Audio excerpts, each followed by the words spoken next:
Celui qu'Allah veut éprouver, tu n'as pour lui aucune protection contre Allah.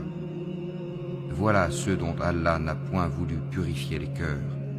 À eux seront réservés une ignominie ici-bas et un énorme châtiment dans l'au-delà.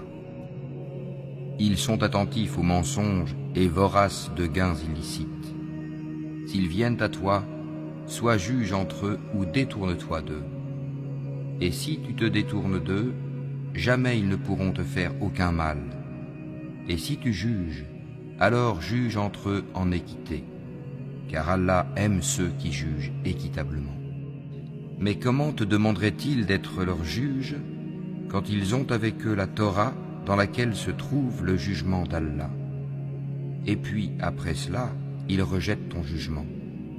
Ces gens-là ne sont nullement les croyants. Nous avons fait descendre la Torah dans laquelle il y a guide et lumière.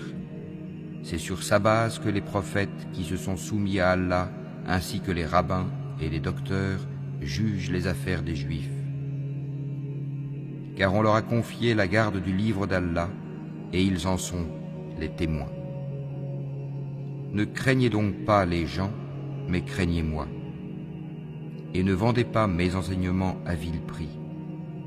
Et ceux qui ne jugent pas d'après ce qu'Allah a fait descendre, les voilà, les mécréants.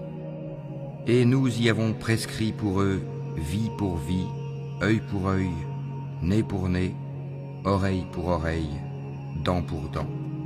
Les blessures tombent sous la loi du talion. Après, quiconque y renonce par charité, cela lui vaudra une expiation. Et ceux qui ne jugent pas d'après ce qu'Allah a fait descendre, ceux-là sont des injustes.